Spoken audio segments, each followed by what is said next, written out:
so I was interested in, seeing her other work. So I asked her if she had other original stories. So she showed me some of her stories, short stories. And I would say most of her writing style or the story, the themes, it's kind of dark. And but it's something I wish I could write because I always want to try something that's dark and moody, and her style has that feel that I like. And there's one of her short story particularly got my attention. And most of the story took place in a safe house with a psychiatrist sent by the police to interview a serial killer. And the whole story, there's a lot of tension, and this whole story has a very claustrophobic feel, but more of I can feel the psychiatrist characters kind of being stuck in that place, with that serial killer that he has to spend the time with him, and but I like the kind of claustrophobic feel, and the story itself has a like interesting twist at the end. So, and I thought, okay, this is kind of the type of story I want to draw. But it's just a short story. It was a short story. Yeah. Okay. And sort of like a big surprise at the end, twist at the end. So I just asked her, oh, if she's willing to collaborate. And she was like, I'm not sure, because she was kind of hesitant because she never thought of being a writer. She only did it for fun, stress relief. And that means working, with me is sort of like a dedication or something. But I eventually convinced her to work with me on a title. But at first we say, okay, we're going to publish it as a doujinshi, nothing serious, not commercial, right? I already have. Did you make drawings even when you were courting her to work? Did you like, hey, look at this, come on, let's do this? Or did you start drawing after she agreed? Well, it's after she agreed, then I would do some character design, say, what do you think this is the character will look like? By my imagination, this is how the doctor should look like, this is how the serial killer should look like. And sometimes she'll give me like a critique, like, or advice, like, maybe it looks a little bit more like such and such. But she gave me a lot of creative freedom, which is something I like. I feel like, that I'm participating in the creative process. It's kind of like my creation as well.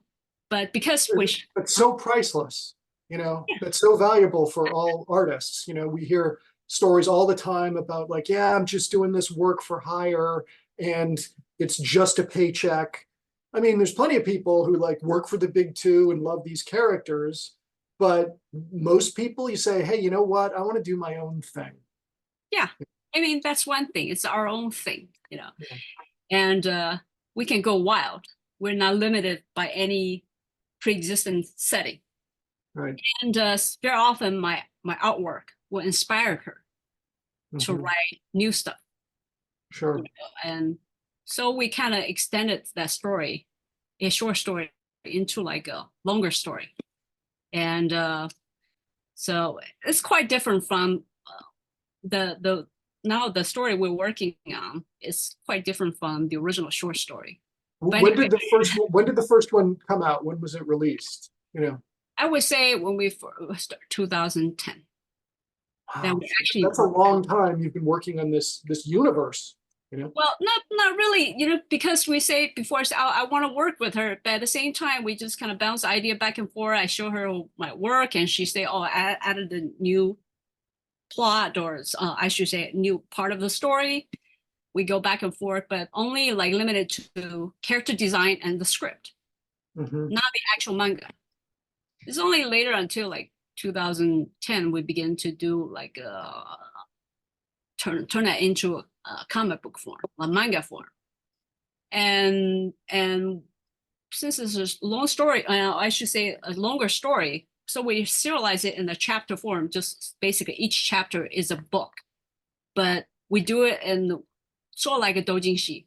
The Japanese doujinshi, you self-publish, it has its own color cover, one chapter at a time. And we sell it at Yaoi-kan. And but yeah, how did it do? it's doing pretty good. And it's interesting, and people are like, oh, this is something new. It's not like the mainstream BL. That's interesting. And by the time we're serializing to we reach like chapter 3, like a Japanese editor, from a publisher, basically, Libre Publishing, doing like a talent hunting at Yaoi-kan, because they're looking for something different from the Japanese BL or yaoi manga. They're looking for something new, different. So they came to the Yaoi-kan to check the artist alley, and she saw the book we're selling, and she actually took an interest to it. Then eventually, we end up like serializing the work commercially on their magazine, B-Boy Go. Libre is mostly publishing like aiming towards female readers. They do a lot of the BL or yaoi, type of magazine. So we end up licensing the title, to Libre publishing company. Yeah. And that's how many countries is it published in? We have it in, let me see. Well, first of all, English, we self-published the English version and the Chinese version. So we also license to the French. So French publisher, Taifu, and the German publisher, right, Ultraverse. Originally, it was the Tokyo Pop, Germany. Then later, move on to the Ultraverse publishers, Image Frame. And I think, and the Thai publishers, then the Italian version, Spanish version, Argentina version, and I can't remember. They're just actually, there's a long list. That's a lot. It all helps when we begin to serialize our work on B-Boy Go. I have to say at the beginning, the people didn't receive that well. First of all, it's dark, and the style is not very shoujo. It's more like youth comic. If you know if you like the magazine Afternoon, it's the comic book magazine dedicated to young adults, not boy magazine. Not shonen, not shoujo. Right. Yeah, it's more of that kind of realistic style, but dark theme. And so I would say when we serialized our work on B-Boy Go, it was not really we don't have a big reaction from the readers, because most of the reader who bought that, they buying it for the mainstream kind of a BL romance, which has a huge following too, the fandom. It just kind of feels awkward be in the same magazine, and I won't say the mainstream one, the mainstream BL thing. I wouldn't want to say the mainstream BL thing is bad or something. It's mostly just different from what I wanted to do. Okay. So okay, let me just rephrase it. So I would say, we didn't really have a big reaction from the readers when we were first serializing on B-Boy Go magazine, just because the audience is not really, it's aiming towards, the magazine is not aiming towards our kind of style. So it feels kind of awkward. It's only later when the trade paperback came out, and then suddenly people begin to talk about it on Twitter. Then all of a sudden it just began to pick up a lot. We began to pick up a lot of readers, not from the magazine, on its from Twitter trend. And is that a common thing in not just BL, but in manga in general, where it's serialized and it does whatever, but then when it's compiled into a trade, all of a sudden because it's not sort of the randomness of, when you're dealing with weekly manga, you're just getting all sorts of stories, and some you're going to like, and there's a big sort of mix of things.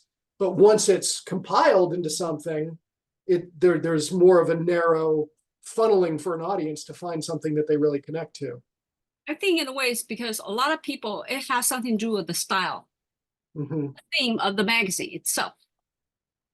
And they will gather most of the artists with most of the similar theme in the same book.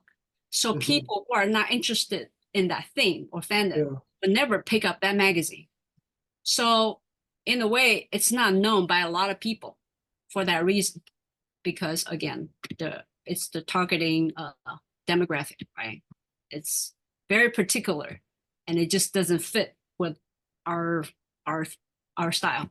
Right. So as a result, when the trade came out, then people began to notice this title, and they say, "Oh, that's interesting. It's it first of all, it's not done by Japanese.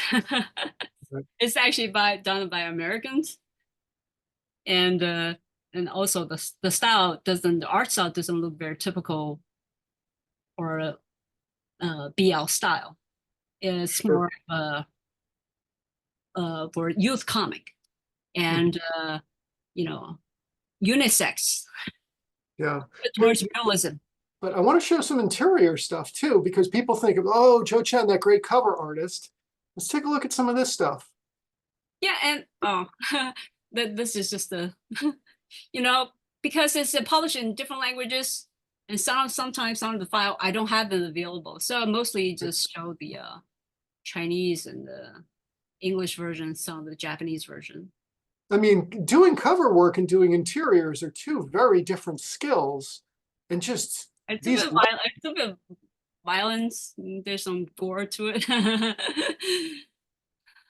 I mean, just this is really beautifully composed. I mean, it's just worth talking about how dynamic your interior work is. Well, I would Because I say, think we spent a lot of time talking about how great your covers are, well, but thank you. man, But you have to remember, I was first a comic book fan or a manga, right? then later an illustrator. Yeah. So doing comic book cover, Mm-hmm. cover illustration, it's because I have more control over my artwork. Right. At the beginning, I tried to do comics or like panel works in the States, Mm. but I guess because I came from from Asia, and the workflow, the way we kind of create comics is quite different from the American style. Usually the Yeah. artists, they have control with the stories. Basically, well, sometimes they work with writers, but very often the artists work on the storyboard, the inking, right, and the shading. Well, it's mostly the Asian comics manga is always mostly black and white, and sometimes they consult with the director, I would say editor with the plot, but the artists pretty much control everything. But Yeah. here in the United States, it's quite different. You have the writers, you have the penciler, inker, colorist, letterist, and just the artists. It's sort of like you can't really have a lot of control over the work, how the work will end up looking like, Mm-hmm. and it used to drive me crazy because I would say I'm a pretty easygoing person, but when it comes to Mm-hmm. artwork, I'm very precise or about how it should be done, and I'm kind of a control freak when it comes to art. So I thought, okay, I cannot, Good. I Yeah. cannot, I don't think I can work on the doing like interior artwork in the States. Because again, after I read the script, then I feel like, oh, this is, and they would tell me how many panels to fit in one page, and how many pages or how I should tell the story in one chapter. And after I read the script, and I thought, okay, this is not how I'm going to do it. It's very conflicting. So I end up always struggle at the end, and I feel like, okay, I don't think I can do the interior work. That's why I moved to do cover work. But although that's by accident too, He just happened to send like a color illustration as a like a, I think it's a Christmas card. I can't remember, to my editor at Wild Store. That was my first job doing the Racer X comic book interior work. Which I have. Tommy Yun, yes. Yes. And yeah, everyone, let's just stop for a second. You did the origin of Racer X when he was a trainer studying or working with Kabbalah. Yes. Prior to the episode The Fire Race. Everyone go check it out, right? You know, it's wonderful, and it's great in how it fits into the canon of Speed Racer. That was my first gig in United States, but doing interior art. And I sent a card, holiday card, I can't remember what card, to Tommy Yun, my editor, you know, and he saw the my color work, and he asked me if I'm interested in doing some color illustration, like for the of Speed Racer, Racer X. I say sure, and that's actually how I started. But eventually, that I began to get more offer for doing comic book cover. Then I realized, oh, if I don't just do inking, the like interior inking style, if I just do it in the style of a painting, digital painting, I actually have complete control of how the final work should look like. Then I feel like, okay, then doing the comic book illustration probably suits me better. And that's why that kind of like, you know, turn into doing like mostly color illustration. But in my heart, deep in my heart, I still like to do, you know, manga or storytelling. And you're doing it now. I mean, yes. You know, I look at those pages, and it's you can feel the joy that you are having in doing this. Like, yeah, I was definitely having a lot of fun, being happy doing it. Although I have to say, you know, like everything else, you know, when your hobby becomes work, and there's the deadline, right? And then you're, because then there's expectation, because before, when we first serialized the title in these words ourselves, nobody really expect us to do it like a half. The expectation is low, and we don't need to worry about commercial deadline. But once we begin to serialize on the magazine, then that's when I really feel the pressure, because at that time I was also doing coffee covers. wow. So yeah, so that was kind of stressful. So at that point, I'm just thinking like, okay, doing manga or this title is something I really enjoy, but at the same time, you know, also take commercial work. I don't think I will be able to do both. So at that point, then that's when I slowly reduced taking commercial work. At the same time, you know, since the topic is yaoi, so I think, okay, maybe it's not a good idea to use the same pen name, Jo Chen, because you're talking about 2010, and you know, and mainstream comics, this kind of the male romance thing, you know, it's just not really accepted that well by the audience. Plus, there's some very violent, explicit theme or a gore, you know, or a sexing, right, in the title. So I thought I better come up with a different pen name to kind of differentiate this to the Jo Chen to the yaoi thing.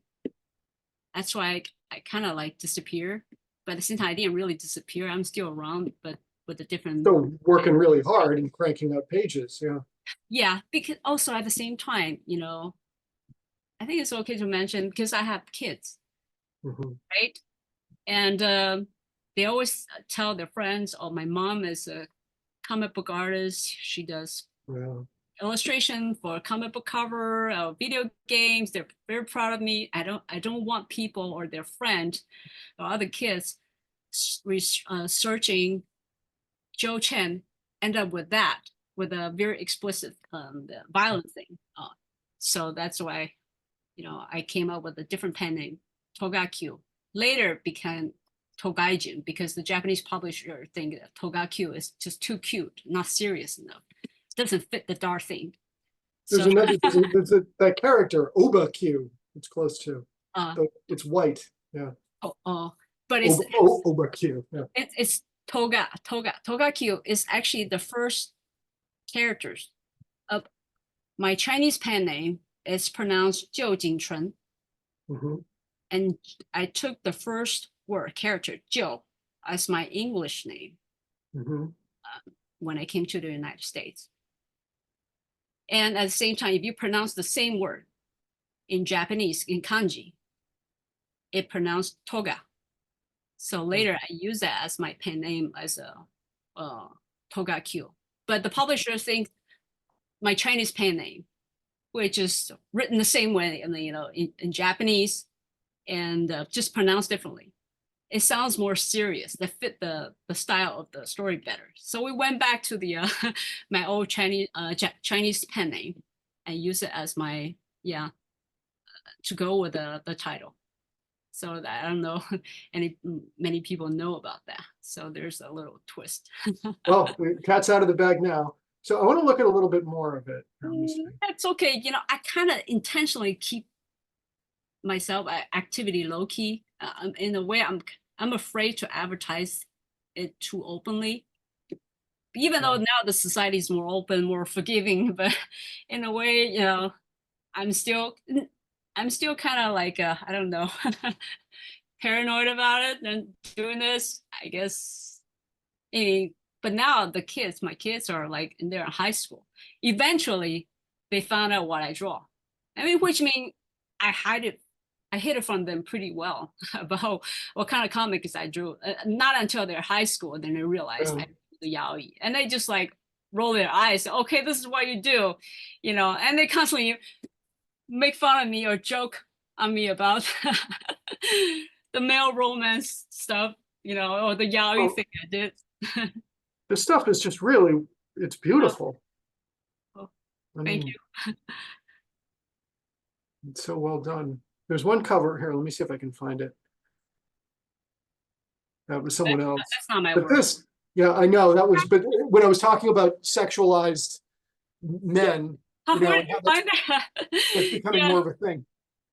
This is like a beautiful composition, like using the whip to keep his chin up. Like whether you're like uncomfortable or not, like this is a beautiful cover. Like, and if we're gonna if we're gonna have sexualized women, like we need to be like across the board that this stuff is okay. And I brought up this other Fiona Staples who does Saga. She did this cover, which is clearly sexualized, with all this glistening stuff. And I just think it's beautiful. And like women have been on the business end of sexualized images for, forever. And, it's like the playing field is getting a little more even now. And even, yes. I'm okay with all of it. Like there was a few years ago, which one? It was Milo Manara's Spider-Woman. Like everyone was going really crazy over it. Like this was like banned, and there was all these articles about it. And it's just like, if we're okay with this, we got to be okay with your Equilibrium cover, Well, so yeah, it's weird that it's okay that I know I'm serializing those work, and actually in these words actually sold. I would say total 1 million copies in Japan. You know that. I know a lot of people are reading this, but I always feel embarrassed, extremely embarrassed. Like I expose myself like naked in front of people when I see other people looking at my work, and that the the yaoi title. So I can't get over that for some reason. So that's why. Please excuse me for my reaction. It's all baby steps. Like there's a popular phrase like no kink shaming. It's just like whatever thing you're into, as long as we're talking about grown-ups and as long as no one's getting harmed, like we should be okay with stuff, you know, between consensual adults, and this is not real anyway. And it's not, it is what it is, you know, and different tastes include, you know, different things that turn people on. And that's what makes life interesting. And, you know, and you don't want sexiness to all be one thing anyway, I don't think. Right.